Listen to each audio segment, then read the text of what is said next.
KPTCL ಈ ರಾಜ್ಯಕ್ಕೆ ಬೆಳಕು ಕೊಡುವಂತಹ ಒಂದು KPTCL ಇಲಾಖೆಯಲ್ಲಿ ಮುಖ್ಯವಾದ ಭಾಗವಾದ ಒಂದು ಹಣಕಾಸು ಶಾಖೆಯಲ್ಲಿ ಫಿನಾನ್ಸ್ ಡಿಪಾರ್ಟ್ಮೆಂಟ್ ಒಳಗಡೆ ಬಹುಕೋಟಿ ಕಮಿಷನ್ ವ್ಯವಹಾರ ನಡೀತಾ ಇದೆ. ಈ ವಿಚಾರವಾಗಿ ನಾನು ಬಹಳ ತಿಂಗಳಿಂದ ಸಾಕಷ್ಟು ಹೋರಾಟ ಮಾಡ್ತಾ ಬರ್ತಾ ಇದ್ದೀನಿ. ಈ ಒಂದು ಮಾಧ್ಯಮ ಗೋಷ್ಠಿ ಮುಖಾಂತರ ಏನು ಇಷ್ಟಪಡ್ತೀನಿ ಅಂದರೆ, ಈ ಹಣಕಾಸು ವಿಭಾಗದಲ್ಲಿರುವ ಒಬ್ಬ ಅಧಿಕಾರಿಯಾದಂತಹ ಶ್ರೀಯುತ ಕಪ್ಪೂರ್ ಲಿಂಗಯ್ಯ ಅನ್ನೋರು ಹಲವಾರು ವರ್ಷದಿಂದ ಅದೇ ಒಂದು ಡಿಸಿಗ್ನೇಷನ್ ಕೆಲಸ ಮಾಡ್ಕೊಂಡು ಬರ್ತಾ ಇದ್ದಾರೆ. ಇವರು ಈ ಒಂದು ಗುತ್ತಿಗೆದಾರರು ಹಲವಾರು ಕಡೆ ಕೆಲಸ ಮಾಡಿರೋ ಬಿಲ್ಲನ್ನು ಇಲ್ಲೇ ಕೂಡ ಪೇಮೆಂಟ್ ಆಗುವಂತಹದ್ದು ಪ್ರಕ್ರಿಯೆ ಇಲ್ಲಿ ನಡೀತಾ ಇದೆ. ಯಾವ ರೀತಿ ಅಂದರೆ ಇಲ್ಲಿ ಹಗರಣ ನಡೀತಿದೆ ಅಂದರೆ, ಒಂದು ಗುತ್ತಿಗೆದಾರರು ಬಿಲ್ ಸಬ್ಮಿಟ್ ಮಾಡಿದ ಯಾರು 2% 2.5% ದುಡ್ಡು ಕೂಡ ತುರ್ತಾಗಿ ಕೊಡ್ತಾರೋ ಅಂತಹ ಗುತ್ತಿಗೆದಾರರಿಗೆ ತುರ್ತಾಗಿ ಪೇಮೆಂಟ್ ಮಾಡುವಂತಹ ಪ್ರಕ್ರಿಯೆ ನಡೀತಾ ಇದೆ. ಅರ್ಹ ಗುತ್ತಿಗೆದಾರರು ಬಹಳ ತಿಂಗಳಿಂದ ಪೇಮೆಂಟಿಗೆ ಕಾಯ್ತಾ ಇರ್ತಾರೆ, ಅವ್ರಿಗೆ ಪೇಮೆಂಟ್ ಕೊಡೋದಿಲ್ಲ. ಯಾಕೆಂದರೆ ಅವರು ಕಮಿಷನ್ ಲಂಚ ಕೊಡೋದಿಲ್ಲ. ಯಾರು 2.5% ಯಾವ ರೀತಿ ಸ್ಪ್ಲಿಟ್ ಮಾಡಿದ್ದಾರೆ ಅಂದರೆ, ವ್ಯವಸ್ಥಾಪಕ ನಿರ್ದೇಶಕರಿಗೆ 1% ದುಡ್ಡು ಹೋಗ್ಬೇಕಂತೆ. ಇವರ ಒಂದು ಅಧಿಕಾರಿದಾರಳ ಯಾರು ಕಪ್ಪೂರ್ ಲಿಂಗಯ್ಯ ಏನೋ ಅಧಿಕಾರಿ ಮೇಲೆ ಆಪಾದನೆ ಮಾಡ್ತಾ ಇದ್ದೀನಲ್ಲ, ಅವ್ರು 1%. ಈ ಫಂಡನ್ನು ತರಿಸ್ಕೊಡಕ್ಕೆ ಸರ್ಕಾರದಿಂದ 0.5% ಕೊಡ್ಬೇಕಂತೆ. ಎಷ್ಟೋ ಗುತ್ತಿಗೆದಾರರು ಭಾಳ ಬೇಸತ್ತು ನನ್ನಲ್ಲೂ ಕೂಡ ಮಾಹಿತಿ ಹಂಚ್ಕೊಂಡಿದ್ದಾರೆ ವಿಚಾರವಾಗಿ ಬಂದು. ಈ ವಿಚಾರವಾಗಿ ನಾವು ದಾಖಲೆಗಳನ್ನು ಕಲೆಕ್ಟ್ ಮಾಡೋದಕ್ಕೆ ಮಾಹಿತಿ ಹಕ್ಕಲ್ಲಿ ಅರ್ಜಿ ಹಾಕಿದಾಗ ಯಾವ ಥರ ಹೇಳಿಕೆ ಕೊಡ್ತಾರೆ ಅಂದರೆ, ಮಾಹಿತಿ ಕೊಡೋಕ್ಕೆ ಅಡ್ಡಿಪಡಿಸ್ತಾ ಇದ್ದಾರೆ. ಅಲ್ಲಿ ಮಾಹಿತಿ ಅಧಿಕಾರಿಯವರಿಗೂ ಅಷ್ಟೇ, ಮೇಲ್ಮನೆ ಪ್ರಾಧಿಕಾರದವರಿಗೂ ಅಷ್ಟೇ ಮಾಹಿತಿ ಕೊಡಬೇಡಿ ಅಂತ ತಾಕೀತು ಮಾಡುವಂಥ ಪ್ರಯತ್ನ ಕೂಡ ನಡೆದಿದೆ. ಇವರು ಸೀನಿಯರಿಟಿ ಪೇಮೆಂಟ್ ಮಾಡಿದೆ.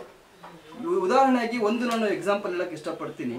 ಯೂನಿವರ್ಸಲ್ ಕೇಬಲ್ ಲಿಮಿಟೆಡ್ ಅನ್ನೋ ಒಂದು ಫೆಬ್ರವರಿ 24ರಲ್ಲಿ 796 ಕೋಟಿ ಪೇಮೆಂಟ್ ಆಗಿದೆ. ಡಿವಿಷನ್ನಿಂದ ಇಲ್ಲಿಗೆ ಬರೋದಕ್ಕೆ ಒಂದು 2 ದಿನದಲ್ಲಿ ಪೇಮೆಂಟ್ ಆಗಿದೆ. ಇದು ಯಾವ ರೀತಿ ಸಾಧ್ಯ?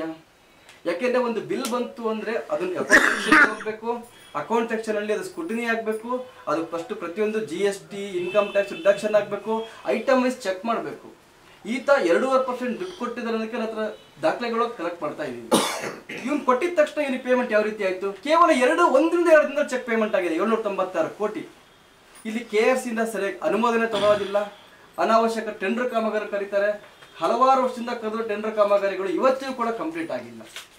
ದುರಂತ ಏನು ಅಂತ ಅಂದರೆ, ಈ KTTP ಆ್ಯಕ್ಟನ್ನು ವೈಲೇಷನ್ಸ್ ಮಾಡ್ತಿರೋದನ್ನು ಎಷ್ಟು ದೊಡ್ಡ ಮಟ್ಟದಲ್ಲಿ ಹಗರಣ ನಡೀತಿದೆ ಅಂದರೆ, ಒಂದು ಬೋರ್ಡ್ ಮೀಟಿಂಗ್ ಮಾಡ್ತಾರೆ ಇಲ್ಲಿ.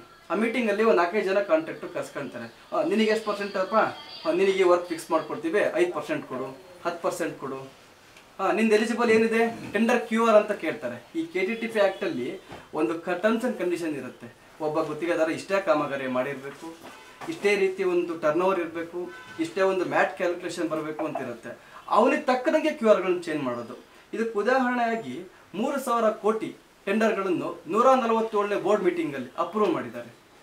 ಸರ್ಕಾರದ ಆದೇಶ ಇರುವುದು 5% ಮೇಲೆ ಹೆಚ್ಚುವರಿ ದರ ಕೊಡಬೇಡಿ ಅಂತ. ಇವರು ಅದರಲ್ಲಿ ಸುಮಾರು 10ರಿಂದ 15% ಗಟ್ಟಲೆ ಯಾವಾಗ ಕೊಟ್ಟಿರುವಂಥ ಮಾಹಿತಿ ಕೂಡ ನನಗೆ ಲಭ್ಯವಾಗ್ತಾ ಇದ್ದಾವೆ. ಇವರು RTIDಯಲ್ಲಿ ಹಾಕಿರೋ ಯಾವುದೇ ಒಂದು ದಾಖಲೆ ಪುರಾವೆಯನ್ನು ಕೊಡೋದಕ್ಕೆ ಅಡ್ಡಿಪಡಿಸ್ತಾ ಇದ್ದಾರೆ ಸಂಬಂಧಪಟ್ಟ ಅಧಿಕಾರಿಯವರು. ಈ ವಿಚಾರವಾಗಿ ನಾನು ಸನ್ಮಾನ್ಯ ಮುಖ್ಯಮಂತ್ರಿ ಅವರಾದ ಸಿದ್ದರಾಮಯ್ಯನವರಿಗೂ ಕೂಡ ಮತ್ತೆ ಇಂಧನ ಸಚಿವರಿಗೂ ಕೂಡ ರಾಜ್ಯಪಾಲರಿಗೂ ಕೂಡ ಹಲವಾರು ಪತ್ರಗಳನ್ನು ಬರೆದಿದ್ದೀನಿ. ಯಾರು ಕೂಡ ಇದ್ರ ಬಗ್ಗೆ ಸೂಕ್ಷ್ಮವಾಗಿ ಪರಿಗಣಿಸಿ ತನಿಖೆ ಒಳಪಡಿಸ್ತಾ ಇಲ್ಲ. ತನಿಖೆ ಒಳಪಡಿಸಿ ಏನಾಯ್ತು ಅಂತ ಕೇಳಿದ್ರು ಕೂಡ ಮಾಹಿತಿ ಹಕ್ಕಲ್ಲಿ ನಿಮ್ಮಲ್ಲಿ ಪೂರಕ ದಾಖಲೆ ಇಲ್ಲ ಅಂತ ಹೇಳಿ ನನ್ನ ದೂರನ್ನು ಕಸದ ಬುಟ್ಟಿಗೆ ಎಸೆತಾ ಇದ್ದಾರೆ. ಇಷ್ಟು ಕೋಟಿ ಕಮಿಷನ್ ಅವ್ಯವಹಾರ ನಡೀತಿರೋದನ್ನು ಸರ್ಕಾರ ಯಾಕೆ ತಡೆ ಹಿಡಿತಾ ಇಲ್ಲ?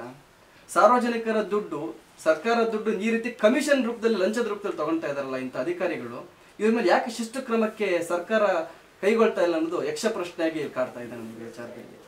ಎಷ್ಟೋ ಜನ ಗುತ್ತಿಗೆದಾರರುಗಳ ವಿಚಾರವಾಗಿ ಹಲವಾರು ನಕಲಿ ದಾಖಲೆಗಳು, 2,000 ಕೋಟಿಗೆ 2,200 ಕೋಟಿ ಗಟ್ಟಲೆ ಯಾವಾಗ ಕೊಡೋದು, ಹೆಚ್ಚುವರಿ ದರ ಟೆಂಡರ್ ಕೊಡೋದೆ, ಆ ಡಾಕ್ಯುಮೆಂಟ್ ವೆರಿಫಿಕೇಶನ್ ಕೂಡ ಪಾರದರ್ಶಕವಾಗಿ ಮಾಡ್ತಾ ಇಲ್ಲ ಅವರು. ಇವನ್ ಟ್ರಾನ್ಸ್ಪರೆನ್ಸಿ ಆ್ಯಕ್ಟ್ ಏನು ಹೇಳುತ್ತೆ ಅದ್ರ ಪ್ರಕಾರ ಒಂದು ಡಾಕ್ಯುಮೆಂಟ್ ಟೆಂಡರ್ಗೆ ಹಾಕಿದರೆ ಅದನ್ನು ವೆರಿಫಿಕೇಶನ್ ಮಾಡೋದಿಲ್ಲ. ಎಷ್ಟೋ ಕಾಮಗಾರಿ ಸ್ಥಗಿತಗೊಂಡಿದ್ದಾವೆ ಇನ್ನೂ ಕೂಡ ಅಲ್ಲಿ. ಯಾಕೆ ಅಂದರೆ ಆ ಗುತ್ತಿಗೆದಾರ ಇವ್ರಿಗೆ ಕಮಿಷನ್ ಕೊಡ್ತಾ ಇಲ್ಲ. ಆ ಕಮಿಷನ್ ಕೊಟ್ಟವ್ರು ಮಾತ್ರ ಅಪ್ರೂವಲ್ ಆಗ್ತಾ ಇದ್ದೇವೆ. ಈ ವಿಚಾರವಾಗೂ ಕೂಡ ನಾನು ಲೆಟರ್ ಕೊಟ್ಟೆ. ಇಂತಿಂಥ ಜನಕ್ಕೆ ಪ್ರೀ ಬುಕ್ ಕಮಿಟ್ಮೆಂಟ್ ಟೆಂಡರ್ ಆಗ್ತಾ ಇದ್ದಾವೆ, ಸುಮಾರು ಕೋಟಿಗಟ್ಟಲೆ ವರ್ಕ್ಗಳನ್ನು, ಅದನ್ನು ದಯವಿಟ್ಟು ತಡೀರಿ ಅಂತಂದರೆ ಮತ್ತು ಕೂಡ ಅದನ್ನು ಅದೇ ರೀತಿ ಮಾಡಿ ನಾನು ಯಾವ ಗುತ್ತಿಗೆದಾರರಿಗೆ ಮೆನ್ಷನ್ ಮಾಡಿದ್ದೀನಿ ಅದೇ ಗುತ್ತಿಗೆದಾರರಿಗೆ ಹೆಚ್ಚುವರಿ ದರಕ್ಕೆ, ಕೋಟಿಗಟ್ಟಲೆ ಹೆಚ್ಚುವರಿ ದರಕ್ಕೆ ಟೆಂಡರನ್ನು ಕೊಟ್ಟಿರುವಂಥ ಪ್ರಕ್ರಿಯೆ ಕೂಡ KPTCL ನಡೀತಾ ಇದೆ. ಇದ್ರ ಬಗ್ಗೆ ನಾನು ನಮ್ಮ ಸರ್ಕಾರಕ್ಕೆ ಏನು ಹೇಳ್ತೀನಿ ಅಂದರೆ, ಇದನ್ನು ಪೂರ್ತಿ ಪ್ರಮಾಣದಲ್ಲಿ ಇಲಾಖಾ ತನಿಖೆ ಆಗಲೇಬೇಕು. ಇದನ್ನು ಸರ್ಕಾರದ ದುಡ್ಡು, ಸಾರ್ವಜನಿಕರ ದುಡ್ಡು ಯಾವುದೇ ಕಾರಣಕ್ಕೂ ಪೋಲಾಗಬಾರ್ದು. ಇಂಥ ಅಧಿಕಾರಿಗಳು ಕಮಿಷನ್ ಅವ್ಯವಹಾರ ಮಾಡಿಕೊಂಡು ಅಕ್ರಮವಾಗಿ ಬೇನಾಮಿ ಆಸ್ತಿಗಳನ್ನು ಕೂಡ ಮಾಡ್ಕೊಂಡಿದ್ದಾರೆ. ಇದ್ರ ಬಗ್ಗೆ ನಾನು ಲೋಕಾಯುಕ್ತರಿಗೂ ಸಹ ದೂರನ್ನು ಸಲ್ಲಿಸಿದ್ದೇನೆ. ಆಗಲೇ ನಾನು ಈ KTTP ಆ್ಯಕ್ಟ್ ವೈಲೇಷನ್ಸ್ ಮಾಡ್ತಾ ಇಲ್ಲ, ಸರಿಯಾಗಿ ಅದನ್ನು ಪಾಲನೆ ಮಾಡ್ತಾ ಇಲ್ಲ. ಅವರು ಯಾವ ಗುತ್ತಿಗೆದಾರರ ದಾಖಲೆಗಳನ್ನು ಸಮಗ್ರ ಪರಿಶೀಲನೆ ಮಾಡ್ತಾ ಇಲ್ಲ. KRC ಇಂದ ಕೂಡ ಅಪ್ರೂವಲ್ ಕೂಡ ಸರಿಯಾಗಿ ತಗೊಳ್ತಾ ಇಲ್ಲ. ಸರ್ಕಾರದಲ್ಲಿ ದುಡ್ಡಿಲ್ಲ ಅಂತಾರೆ, ಇವರು ಕೋಟಿ ಗಟ್ಟಲೆ ಟೆಂಡರ್ ಕರ್ಕೊಂಡು ಹೋಗ್ತಿದ್ದಾರೆ. ಯಾವ ಕಾಮಗಾರಿ ಕಂಪ್ಲೀಟ್ ಆಗಿದೆ ಅಂತ ಅವ್ರು ತೋರಿಸ್ಬಿಡ್ಲಿ, ನನಗೆ ನಾನು ಅಕ್ಸೆಪ್ಟ್ ಮಾಡ್ಕೊಳ್ತೀನಿ. ಯಾವ ಕಾಮಗಾರಿಗಳು ಪೂರ್ಣ ಆಗ್ತಾ ಇಲ್ಲ. ಆ ಒಂದು ವರ್ಕ್ ವಿಚಾರದಲ್ಲೂ ಅಷ್ಟೇ, ಭೂಮಿ ಒಳಗಡೆ ಮಾಡುವಂಥ ಕಾಮಗಾರಿಯಲ್ಲೂ ಕೂಡ ಭಾಳ ದೊಡ್ಡ ಮಟ್ಟದ ಹಗರಣ ನಡೀತಾ ಇದ್ದಾವೆ. ದಯವಿಟ್ಟು ನಾನು ಏನು ಕೇಳ್ಕೊಳ್ತೀನಿ, ಮನವಿ ಮಾಡ್ಕೊಳ್ತೀನಿ ಮಾಧ್ಯಮ ಮಿತ್ರರ ಮುಖಾಂತರ ಅಂದರೆ, ಈ ಹಣಕಾಸು ವಿಭಾಗದಲ್ಲಿ ಆಗ್ತಿರುವಂಥ ಸೀನಿಯಾರಿಟಿ ಪೇಮೆಂಟ್ ಮಾಡದೆ ಕಮಿಷನ್ ತಗೊಂಡ್ರೆ ಇಂಥ ಅಧಿಕಾರಿಗಳ ವಿರುದ್ಧ ಶಿಸ್ತು ಕ್ರಮಕ್ಕೆ ಸರ್ಕಾರಕ್ಕೆ ಹಾಗೂ ನಮ್ಮ ಮೇಲಾಧಿಕಾರಿಯವರಿಗೆ ಕೂಡಲೇ ಇದನ್ನು ತನಿಖೆ ಒಳಪಡಿಸಬೇಕು ಅಂತ ಈ ಮೂಲಕ ನಾನು ಕೇಳಿಕೊಂಡು ನನ್ನ ಸ್ನೇಹಿತರಾದಂಥ ಹರಿನಾಥ್ ಸರ್ ಮಾತಾಡ್ತಾರಂತೆ. ನನಗೆ ಇದನ್ನು ನೋಡಿದ ಸಂದರ್ಭದಲ್ಲಿ ನೀವು ಕೂಡ ಒಂದು ಪ್ರಶ್ನೆ ಕೇಳಿದ್ರೆ ಏನಪ್ಪ ಅಂದರೆ, ಸರ್ಕಾರ ಗಮನಕ್ಕೆ ತಂದರೂ ಕೂಡ ಯಾಕೆ ಸರ್ಕಾರ ಅದನ್ನು ಬಗೆಹರಿಸ್ತಿಲ್ಲ ಅಂತೇಳಿ. ಈಗ ಶ್ರೀನಾಥ್ ಅವರು ತಮಗೆ ಈ ಎಲ್ಲ ದಾಖಲೆಗಳ ಸಮೇತ ಏನು ಯಾರ್ಯಾರಿಗೆ ಲೆಟರ್ ಕೊಟ್ಟಿದ್ದೀವಿ, ಏನು ರಾಜ್ಯಪಾಲರನ್ನು ಸೇರಿದಂತೆ, ಮುಖ್ಯಮಂತ್ರಿಗಳು ಸೇರಿದಂತೆ, ACS ಮತ್ತು ಪವರ್ ಮಿನಿಸ್ಟ್ರಿ ಎಲ್ಲರಿಗೂ ಕೂಡ ಪತ್ರಗಳು ಕೊಟ್ಟರು ಕೂಡ ದುರಂತ ಏನಪ್ಪ ಅಂದರೆ, ನಾನು ಈಗ ಇವ್ರ ಬಗ್ಗೆ ಕಂಪ್ಲೇಂಟ್ ಕೊಡ್ತೀನಿ. ಈಗ ಇವ್ರ ಮೇಲೆ ಇರ್ತಕ್ಕಂಥವ್ರು ಇವರು ಮತ್ತೆ ಏನು ಮಾಡ್ತಾರೆ ಅಂದರೆ, ಮತ್ತೆ ಅವ್ರಿಗೆ ಕಳಿಸ್ಕೊಡ್ತಾರೆ, ಇದು ನೋಡಿ ಇದು ಏನು ಅಂತ. ಕಳ್ಳನಿಗೆ ನೀನು ಕಳ್ತನ ಮಾಡಿದೆಯೇ ಇಲ್ಲ ಅಂತ ನನಗೆ ಎನ್ಕ್ವೈರಿ ಮಾಡಿ ಕಳಿಸು ಅಂತ ಕಳಿಸ್ತಂಗಿದು. ಸೊ ಇದು ನೋಡಿದಾಗ ಬಹುಶಃ ನಮ್ಗನ್ನಿಸ್ತಕ್ಕಂಥದ್ದು ಸರ್ಕಾರವೂ ಕೂಡ ಇದರೊಳಗೆ ಏನಾದರೂ ಶಾಮೀಲಾಗಿದೆಯಾ ಅನ್ನುವಂಥ. ಯಾಕಂದ್ರೆ ನೀವು ಶಾಮೀಲಾಗಿಲ್ಲದ್ರೆ ಇವ್ರನ್ನ ಯಾಕೆ ಪ್ರೊಟೆಕ್ಟ್ ಮಾಡುವಂಥ ಕೆಲಸ ಮಾಡ್ತೀರಿ, ಅಥವಾ ನೀವು ಯಾಕೆ ಡಿಲೇ ಮಾಡುವಂಥ ಕೆಲಸ ಮಾಡ್ತೀರಿ. ಮತ್ತೆ ಯಾಕೆ ಇವತ್ತು KPTCL ಬಗ್ಗೆ ನಾವು ಮಾತಾಡ್ತಾ ಇದೀವಿ ಅಂದರೆ, KPTCL ಇವತ್ತು ಇಡೀ ಕರ್ನಾಟಕಕ್ಕೆ ಬೆಳಕನ್ನು ಕೊಡ್ತಕ್ಕಂಥ ಒಂದು ಡಿಪಾರ್ಟ್ಮೆಂಟ್. ಇವತ್ತು ಇವರಲ್ಲಿ ಇದು 1 ಕೋಟಿ 2 ಕೋಟಿ ಹಗರಣ ಅಲ್ಲ, ಸಾವಿರಾರು ಕೋಟಿಗಳ ಹಗರಣ. ಇದು ಸಾವಿರಾರು ಕೋಟಿಗಳು. ಯಾಕಂದ್ರೆ ನೀವು ಪ್ರತಿ ಹಗರಣದಲ್ಲೂ ಕೂಡ ನೀವು ನೋಡಿದಾಗ, ಉದಾಹರಣೆಗೆ 1,000 ಕೋಟಿ ಪ್ರಾಜೆಕ್ಟ್ ಆಯಿತು ಅಂತ ಹೇಳಿದ್ರೆ ನಿಮಗೆ ಅಲ್ಲಿ 5% ಕಮಿಷನ್ ಅಂದ್ರೆ ಎಷ್ಟಾಯ್ತು. ಮತ್ತೆ ಈಗಾಗಲೇ ಅಲ್ಲಿ ಬಜೆಟ್ ಎಷ್ಟು ಮೀಸಲಿಟ್ಟಿರ್ತಾರೆ, ಅದನ್ನ ಮೀರಿ 5%ಗಿಂತ ಸ್ವಲ್ಪ ಹೆಚ್ಚು ಕಡಿಮೆ ಮಾಡ್ಬೋದು ಅಂತ ಅವರ ಆಕ್ಟ್ ಹೇಳಿದ್ರು ಕೂಡ, ಇವರು 15% 20% ಅಂದ್ರೆ ದುಡ್ಡಿನ ಆಸೆಗೆ ಅಥವಾ ಹೆಚ್ಚು ಲಂಚ ಸಿಗುತ್ತೆ ಅನ್ನೋ ಕಾರಣಕ್ಕೆ, ಕಮಿಷನ್ ಸಿಗುತ್ತೆ ಅನ್ನೋ ಕಾರಣಕ್ಕೆ ಹೆಚ್ಚು ಮಾಡಿ ಅಷ್ಟು ದುಡ್ಡುಗಳನ್ನ ಜಾಸ್ತಿ ಮಾಡಿ ಅದನ್ನ ಟೆಂಡರ್ನ ಕರೆಯುವಂಥದ್ದು. ಸೊ ಇದೆಲ್ಲ ಮಾಡೋ ಮುಖಾಂತರ ಇವರು ಲಂಚ ಹೊಡೆಯೋದು. ಇದೆಲ್ಲ ಮಾಡಿದಾಗ ಏನಾಗುತ್ತೆ ಅಂದ್ರೆ, ಬಹುಶಃ ಒಂದು ಟೈಮ್ ನಂತರ ಇವರು ಮಾಡುವಂಥ ಅಕ್ರಮಗಳು ಸಹಜವಾಗಿ ಕಾರ್ಪೊರೇಷನ್ ಲಾಸಲ್ಲಿ.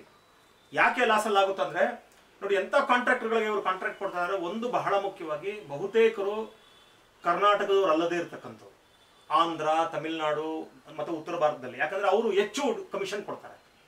ಮತ್ತೆ ಬಹಳ ಮುಖ್ಯವಾಗಿ ಫೇಕ್ ಡಾಕ್ಯುಮೆಂಟ್ಸ್ ಅನ್ನು ಕೊಡುವಂಥದ್ದು. ಏನು ಉದಾಹರಣೆಗೆ ಅವರ ಬ್ಯಾಂಕ್ ಸ್ಟೇಟ್ಮೆಂಟ್ಸ್ ಇರ್ಬೋದು, ಅಂದ್ರೆ ಅವರು ಎಷ್ಟು ವ್ಯವಹಾರಗಳು ನಡೀತದೆ ಅನ್ನೋಂಥದ್ದು, ಮತ್ತೆ ಅವರ ಎಕ್ಸ್ಪೀರಿಯನ್ಸ್ ಸರ್ಟಿಫಿಕೇಟ್ಸ್ ಇರ್ಬೋದು, ಎಲ್ಲ ಇನ್ಕ್ಲೂಡಿಂಗ್ GST, ಇನ್ಕಮ್ ಟ್ಯಾಕ್ಸ್, ಅದನ್ನು ಕೂಡ ಫೇಕ್ ಮಾಡಿ ಕೊಡ್ತಕ್ಕಂಥದ್ದು. ಮತ್ತೆ ನಾವು ಕೂಡ ಲಾಸ್ಟ್ ಟೈಮು ಅಲ್ಲಿರ್ತಕ್ಕಂಥ ಸಂಬಂಧಪಟ್ಟ ಅಧಿಕಾರಿಗಳನ್ನ ಕೇಳಿದಾಗ ಅವ್ರು ನೇರವಾಗಿ ಹೇಳಿದ್ರು, ಇಲ್ಲ ನಾವು ಸ್ಕ್ರೂಟಿನಿ ಮಾಡೋದಿಲ್ಲ, ಅವ್ರು ಏನು ಡಾಕ್ಯುಮೆಂಟ್ಸ್ ಕೊಡ್ತಾರೆ ಅದನ್ನ ನಾವು ಸ್ಕ್ರೂಟಿನಿ ಮಾಡೋದಿಲ್ಲ. ಯಾವಾಗ ಸ್ಕ್ರೂಟಿನಿ ಮಾಡ್ತೀವಿ ಅಂದ್ರೆ, ಯಾರಾದ್ರೂ ಕಂಪ್ಲೇಂಟ್ ಕೊಟ್ಟಾಗ ಸ್ಕ್ರೂಟಿನಿ ಮಾಡ್ತೀವಿ ಅಂತ ಹೇಳಿ. ಅಂದ್ರೆ ಇವರು ಕಂಪ್ಲೇಂಟ್ ಬಂದಾಗ ಮಾತ್ರ ಡಾಕ್ಯುಮೆಂಟ್ಸ್ ನೋಡ್ತಾರೆ ಅಂತ, ಸರಿನೋ ತಪ್ಪು ಅಂತ, ಇಲ್ಲಾಂದ್ರೆ ನೋಡೋದಂತೆ. ಹಾಗಾಗಿ ಏನಾಗಿದೆ, most of them ineligible candidates, ineligible ಏಜೆಂಟ್ಗಳು ಅಲ್ಲಿ ಕಾಂಟ್ರಾಕ್ಟ್ ಟೆಂಡರ್ಗಳನ್ನ ತಗೊಳ್ಳೋಂಥದ್ದು. ಮತ್ತೆ ಇನ್ನೊಂದು ಉದಾಹರಣೆಗೆ, ಯಾರೋ ಒಬ್ಬರು ಇವ್ರಿಗೆ ಟೆಂಡರ್ ಕೊಟ್ಟಿದ್ದಾರೆ, 1-2 ಟೆಂಡರ್ ಮಾಡ್ತಾ ಇದ್ದಾರೆ ಅವರು. ಆ 2 ಟೆಂಡರ್ ನೆಟ್ಟಿಗೆ ಮುಗಿಸಿಲ್ಲ ಇನ್ನ ಇವ್ರು ಉದಾಹರಣೆಗೆ 1 ವರ್ಷ ಟೈಮ್ ಕೊಟ್ಟಿರ್ತಾರೆ, 2 ವರ್ಷ ಆಗಿದೆ, 3 ವರ್ಷ ಆಗಿದೆ, ಟೆಂಡರೇ ಮುಗಿಸಿಲ್ಲ. ಇವ್ರನ್ನ ಬ್ಲಾಕ್ ಲಿಸ್ಟ್ ಮಾಡಬೇಕು ಅಥವಾ ಮತ್ತೆ ಇವ್ರಿಗೆ ಟೆಂಡರ್ ಕೊಡಬೇಕು. ಇಲ್ಲೇನಾಗುತ್ತೆ, ಇವ್ರಿಗೆ ಟೆಂಡರ್ ಕೊಡೋದು. ಅದು ಏನಂದ್ರೆ ದೊಡ್ಡದು. ಮತ್ತೆ ಅವಾಗಲೇ ಶ್ರೀನಾಥ್ ಅವರು ಹೇಳಿದಾಗೆ, ಆ ಟೆಂಡರ್ಗೆ ಏನು ರಿಕ್ವೈರ್ಮೆಂಟ್ಸ್ ಇದೆ, ಕ್ವಾಲಿಫಿಕೇಶನ್ ಇದೆ, ಅಲ್ಲೇನ್ ಮಾಡ್ತಾರೆ ಅಂದ್ರೆ, ಇವರು ಬೋರ್ಡ್ ಮೀಟಿಂಗ್ ಹೆಸರಿನಲ್ಲಿ ಅವ್ರನ್ನ ಕರೆಸಿ ಅವ್ರ ಕ್ವಾಲಿಫಿಕೇಶನ್ಸ್ ಏನಿದೆ ಅದನ್ನ ತಿಳ್ಕೊಂಡು ಅದಕ್ಕೆ ತಕ್ಕಂತೆ ಇವರು ಟೆಂಡರ್ಸ್ನ ಫ್ಲೋಟ್ ಮಾಡೋದು.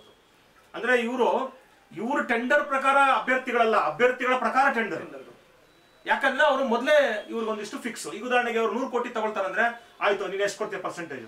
ಈಗ ಇವ್ರು ಜಾಸ್ತಿ ಪರ್ಸೆಂಟೇಜ್ ಇವ್ರು ದೊಡ್ಡ ಕಾಂಟ್ರಾಕ್ಟ್, 500 ಕೋಟಿ ಕಾಂಟ್ರಾಕ್ಟ್, ಇವ್ರಿಗಿಂತ ಇನ್ನೂ ಜಾಸ್ತಿ ಕೊಟ್ಟರೆ ಅವ್ರಿಗೆ 1,000 ಕೋಟಿ ಕಾಂಟ್ರಾಕ್ಟ್. ಹೀಗೆ ದುಡ್ಡು ಯಾರು ಕಮಿಷನ್ ಜಾಸ್ತಿ ಕೊಡ್ತಾರೋ ಅವ್ರಿಗೆ. ಮತ್ತೆ ಆ ದುಡ್ಡು ಕೂಡ ಅಷ್ಟೇ, ನೀವು ದುಡ್ಡು ತರಿಸ್ಕೋಬೇಕಾದ್ರೆ ಸರ್ಕಾರಕ್ಕೆ ಮತ್ತೆ ಅಲ್ಲೊಂದು 0.5% ಕೊಟ್ಟು ಅಲ್ಲಿ ಬಿಡಿಸ್ಕೊಂಡ್ ಬನ್ನಿ ಅಂತ ಹೇಳುವಂಥದ್ದು. ಸೊ ಈ ತರದ ಒಂದಿಷ್ಟು ದೊಡ್ಡ ಪ್ರಮಾಣದಲ್ಲ ಭ್ರಷ್ಟಾಚಾರ.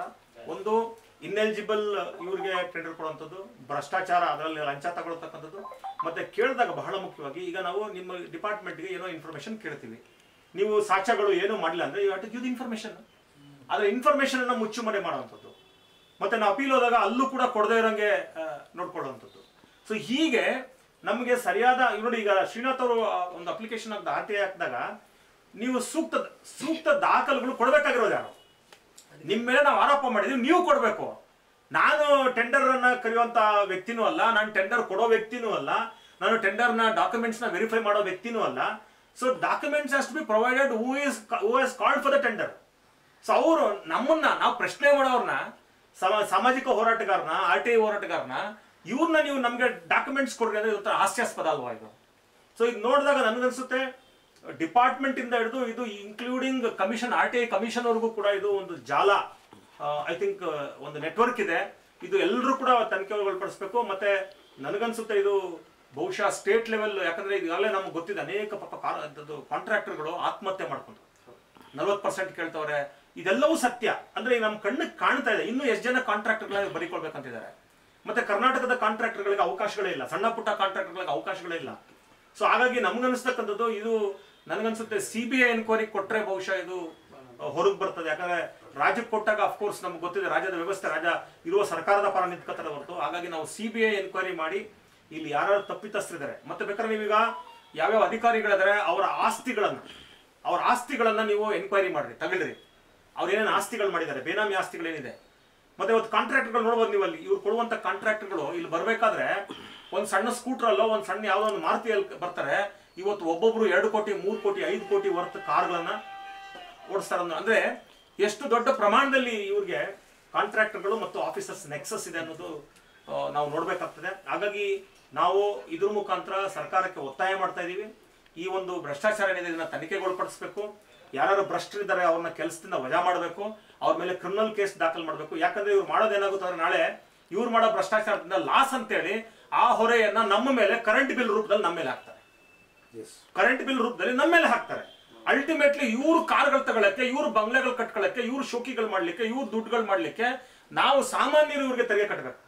ನಾವು ಸಾಮಾನ್ಯರು ನಾವು ತಿಂಗಳಿಗೆ 1,000 ರೂಪಾಯಿ ಬರ್ತಾ ಇದ್ದು ಬಿಲ್ ಈಗ 2,500-3,000 ಬಿಲ್ ಆಗಿದೆ ಇವತ್ತು. ಅಂದ್ರೆ ನಾವು ಪ್ರತಿಯೊಬ್ಬರು ಇವ್ರ ಭ್ರಷ್ಟಾಚಾರಕ್ಕೆ ನಾವು ದುಡ್ಡು ಕಟ್ಟಬೇಕಾ? ಸೊ ಹಾಗಾಗಿ ನಾವು ಯಾಕೆ ಇದರಲ್ಲಿ ಇನ್ವಾಲ್ವ್ ಆಗ್ತಾ ಇದ್ದೀವಿ ಅಂದ್ರೆ it is directly involve with the public.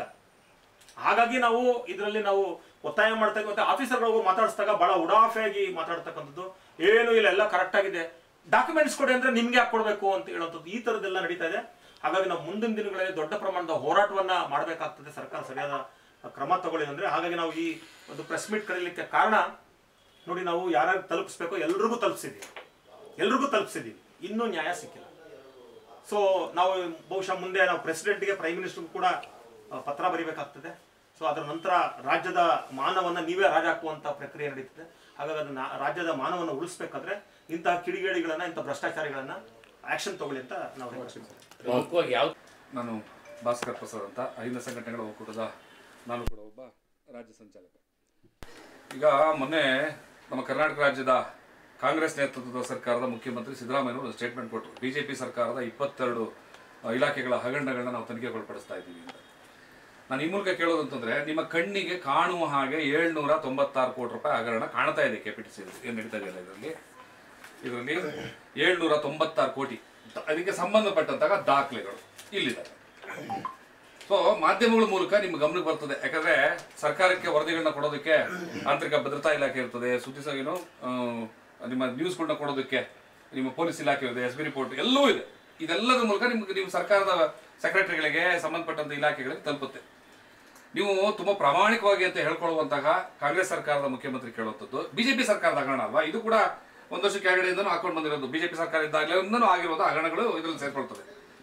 ನೀವು ಯಾಕೆ BJP ವಿರುದ್ಧದ ಸರ್ಕಾರದಲ್ಲಿ ನಡೆದಿರುವಂತಹ ಈ ಹಗರಣಗಳನ್ನ ಕೈಗೆತ್ತಿಕೊಳ್ಳೋದಕ್ಕೆ ನೀವು ಯಾಕೆ ಹೆದರ್ಕತ್ತೀರಾ? ನಿಮ್ಗೇನು ಭಯಾನ? ನಿಮ್ಗೆ ಯಾರ್ದಾರು ಹೊಡಿತಾರೆ ಅನ್ನೋ ಭಯಾನ ಮುಖ್ಯಮಂತ್ರಿಗೆ ಇಲ್ವಲ್ಲ? ಆ ಥರ ಆಗೋದಿಲ್ಲಲ್ಲ. ಸುಮ್ಮನೆ ತನ್ನ ಮೇಲಿನ ಆರೋಪವನ್ನ ತಪ್ಪಿಸ್ಕೊಳ್ಳೋದಕ್ಕೆ ಹೇಗೆ ತಾವೆಲ್ಲ ಡಬಲ್ ಗೇಮ್ ಮಾಡ್ತೀರಿ ಮುಖ್ಯಮಂತ್ರಿಗಳೇ. ನಾವು ಡಿಮ್ಯಾಂಡ್ ಮಾಡ್ತಾ ಇದ್ದೀವಿ, ನೀವು ಇದನ್ನ ತನಿಖೆಗೆ ಒಳಪಡಿಸಿ. ನಾವು CBI ಡಿಮ್ಯಾಂಡ್ ಮಾಡ್ತೀವಿ. ಅಟ್ಲೀಸ್ಟ್ ನಿಮಗೆ ಈ ರಾಜ್ಯ ಸರ್ಕಾರದ ಪೊಲೀಸ್ನವ್ರ ಮೇಲೆ ನಿಮ್ಗೆ ನಂಬಿಕೆ ಇರ್ತದಲ್ವಾ, ನೀವು ಆ ಪೊಲೀಸ್ನವ್ರ ಮೂಲಕ ಒಂದು ತನಿಖೆಗೆ ಒಳಪಡಿಸಿ ಅಂತಂದ್ರೆ, ರಾಜ್ಯಪಾಲರಿಂದ ಹೋಗಿದೆ ಲೆಟ್ರು, ಸಂಬಂಧಪಟ್ಟಂತಹ ಮಿನಿಸ್ಟ್ರಿಗೆ ನಾವು ಕೊಟ್ಟಿದ್ದೀವಿ, ಒಂದಲ್ಲ ಎರಡಲ್ಲ, ಬರೀ KPTC ಮಾತ್ರ ಹಗರಣ ಅಲ್ಲ, ಎಲ್ಲ ಇಲಾಖೆಗಳು ನಿಮ್ಗೆ ಗೊತ್ತು, ಮಾಧ್ಯಮಕ್ಕೆ ನಾನು ಹೇಳ್ಬೇಕಾಗಿಲ್ಲ.